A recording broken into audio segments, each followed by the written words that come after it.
Assalamu alaikum warahmatullahi wabarakatuh. Alhamdulillah wassalatu wassalamu ala ashrafil anbiya wa ala alihi wa sahbihi wa wala wa ba'du. Nikukaribisheni katika darasa yetu hii ya mwezi mtukufu wa Ramadhani, na haswa tuweze kuangazia mambo kadha wa kadha yanayohusu saumu ya mwezi mtukufu wa Ramadhani. Kwanza kabisa, kabla ya yote, sehemu yetu ya kwanza katika darasa yetu hii ya leo, tunatakiwa tutazame neno saumu, maana yake ni nini? Nini maana ya saumu kilugha na nini maana ya saumu kisheria? As-saumu lughatan al-imsaku. Neno saumu kilugha ni kujizuia, ni kujizuia tu na jambo lolote. Kama mtu anapoamua leo nimeamua kujizuia kuto kwenda kazini, nikae tu nyumbani, pia katika maana ya lugha ya Kiarabu ina maana ya neno saumu. Lakini pia mtu akiamua leo nataka nikae kimya nisizungumze na mtu yoyote, basi pia katika maana ya kilugha ina maana pia neno saumu. Na hii ndio iliyotumika ndani ya Qur'ani pale mama Maryam aliponukuliwa katika maneno yake, alisema inni nadhartu lirrahmani sauma falan ukallima alyawma insiya, kwamba hakika mimi nimeweka nadhiri siku hii ya leo, nadhiri ya kufunga, na kufunga kwangu kwa leo sitomzungumzisha mtu yoyote kuhusiana na jambo la mtoto wangu huyu Isa, kwamba nilimpata katika njia ipi. Kwa hiyo pale imetumika katika maana ya kilugha. Lakini neno saumu tunapozungumzia kisheria, na hiyo ndio inayotuhusu katika mazingira tulionayo, kisheria wanasema imsakun anil muftirati au anil mufattirati ala wajhi makhsus.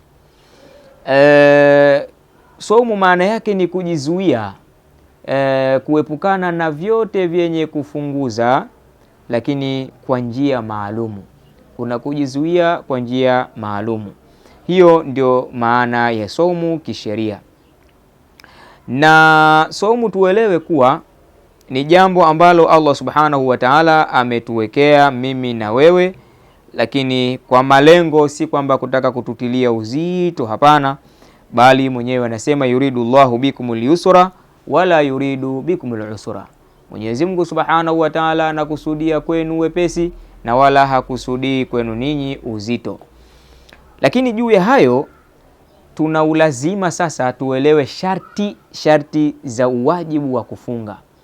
Kuna vitu vinaitwa shurutu ujubi as-saum, sharti za uwajibu wa kufunga, kwamba tunajua kwamba kufunga ni jambo la wajibu, lakini kuna sharti zake. Zikipatikana hizo, ndio ule uwajibu nao unapatikana. Zinapokosekana sharti hizo, na uwajibu wa kufunga kadhalika unakuwa umepotea. Shurutu ujubi saumi khamsa, sharti za uwajibu wa kufunga zipo 5. Mimi na wewe ndugu yangu Muislam, tunatakiwa tuzielewe hizi sharti 5 ili tuone mimi na wewe na mwingine, ili ajitafute mahala gani ambapo anaweza akaona kwake yeye ameruhusiwa kula tu mchana wa mwezi mtukufu wa Ramadhani, na wala hakuna ulazima wa yeye kufunga. Au kwa namna nyingine anaweza akaona kumbe mimi ninalazimika kufunga, sina kichochoro cha kupenyea, kwamba kuna uwajibu wa mimi kufunga kwa mujibu wa sharti hizo, kwa sababu zote itakuwa nimezitimiza. Kwa hiyo tutakao tuzijue, ili mradi tujitafute sisi tupo katika maeneo gani ya kutafuta labda udhuru wa kutofunga. Sharti zake zipo 5 za uwajibu wa kufunga. Sharti ya kwanza al-Islamu, Uislamu. Maana yake uwajibu wa kufunga Ramadhani kisheria unatazama Uislamu wa anayefunga. Maana yake nini? Maana yake kama itatokezea mtu yeye si Muislamu, ule uwajibu na ulazima wa kufunga kwa asiyekuwa Muislamu, na hasa kwenye saumu hii ya kisheria kwenye upande wa dini ya Kiislamu, yeye atakuwa hausiki nayo. Na hata kama asiyekuwa Muislamu ataamua kufunga, basi atafunga kwa maana nyingine, labda ile maana tu ya kutafuta afya, kutengeneza afya yake, kufanya digestion ya mfumo wa kupunguza mafuta ya mwili, lakini si kwa maana ile ya kutafuta yale ambayo Allah subhanahu wa ta'ala ameyaweka kwa wale wafungaji. Kwa hiyo kwa kuwa amekosa kigezo kinachoitwa Uislamu, basi yeye atakuwa hausiki na hilo. Sharti ya pili, ataklifu, kukalifishwa na sheria. Tunapozungumzia neno kukalifishwa na sheria, maana yake ni kwamba mtu awe yeye ni Muislamu, awe yeye ni mwenye akili, lakini pia ni mtu mzima, yani amebalighi alafu ana akili. Mtu akikamilisha vitu hivi viwili, vigezo hivi viwili, kubalighi na kuwa na akili, ndio huyu mtu anaitwa mukallafu, yani sheria imemlazimisha yeye kuyatenda yale yanayotakiwa kutendwa kwa mujibu wa sheria, na moja lao alilolazimishwa ni kufunga saumu ya mwezi mtukufu wa Ramadhani. Maana yake kama yawezekana ikawa mtu amebalighi, ni mtu mzima, lakini ana mapungufu kwenye akili, labda ni mwenda wazimu, basi hatohusika na saumu hii ya Ramadhani, maana hakuna ulazima wa yeye kufunga. Lakini mwingine inawezekana akawa anazo akili timamu, lakini bado umri wake ni mdogo, ni mtoto mdogo, hajafika umri wa kubalighi, basi yeye hata kama atafunga atakuwa anafunga kwa mujibu wa mazoezi tu, lakini si kwamba kuna uwajibu na ulazima wa yeye kufunga. Hii ni sharti ya pili, inaitwa ataklifu, kukalifishwa na kulazimishwa na sheria kwa mujibu wa sheria. Kwa wajibu wa kufunga unapatikana kwa sharti hiyo. Na sharti ya tatu, al-itaqa, kuwa na uwezo wa kufunga, kuwa na uwezo wa kufunga. Na hapa kidogo naomba mnielewe vizuri, tunapozungumzia kuwa na uwezo wa kufunga tunazungumzia hivi, kuna mtu ana uwezo wa kufunga kwa mujibu wa sheria, na kuna mtu mwingine uwezo wake wa kufunga kwa mujibu wa sheria na dhahiri ya hisia, tunazungumzia kwa mujibu wa hisia. Na mwingine anaweza akakosa uwezo wa kufunga ima kisheria, hata kama kihisia anaweza, na mwingine anaweza akakosa uwezo wa kufunga kisheria, hata kama kihisia anaweza. Ndugu zangu, hapa kuna jambo la msingi sana kulielewa na kujifunza, kwamba mtu gani anaweza akawa yeye kwa mujibu wa sheria hana uwezo wa kufunga, hata kama kihisia anaweza, lakini sheria inamkataza.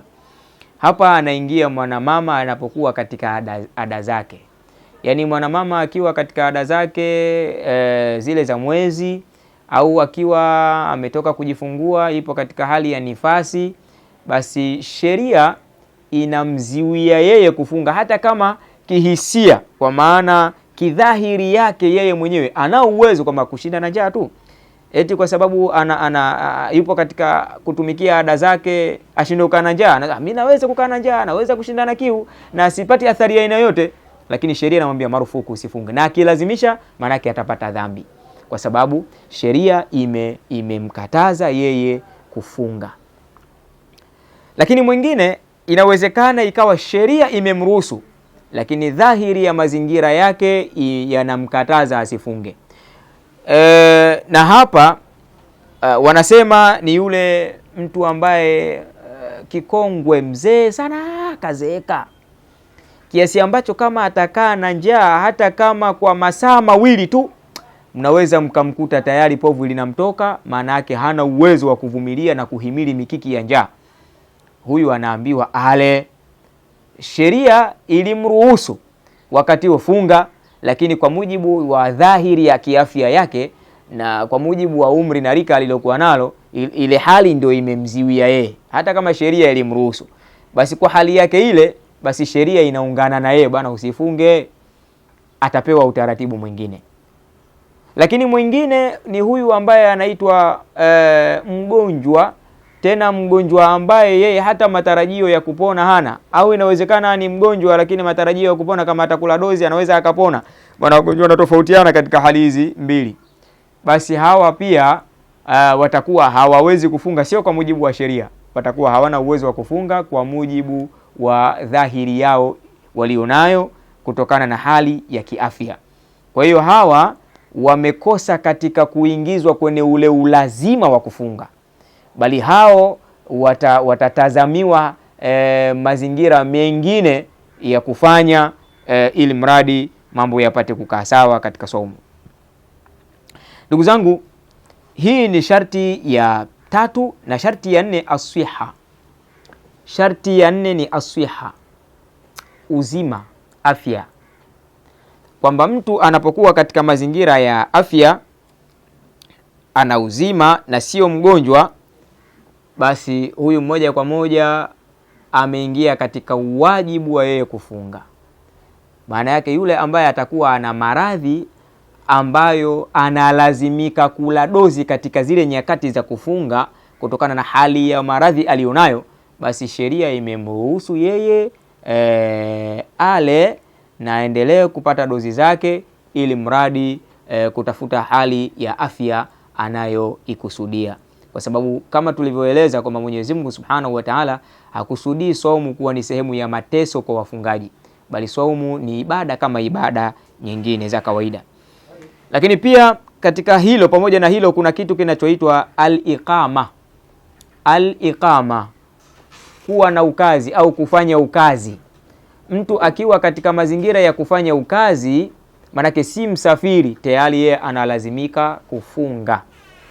Yani maana yake ni kwamba kama kutakuwa mtu labda ni msafiri, anasafiri safari ya mbali, safari ambayo ile saumu inaweza ikampa tabu na mashaka makubwa, sheria imempa ruhusa nyingine kwamba anaweza akafungua akala. Uwajibu na ulazima wa kufunga yeye utakuwa umetoka kwake, umeepukana na yeye. Na hapa tunapozungumzia hata mazingira ya safari, tutakuja kuelezana katika vipindi vijavyo vinavyofuata kwamba safari ya aina gani ambayo mtu anaruhusiwa kufungua ale, na utaratibu wake utakuwa ni upi. Hata huyu mgonjwa ambaye tunaambiwa kwamba anaruhusiwa ale, ni mgonjwa wa namna gani na utaratibu wake utakuwa upi.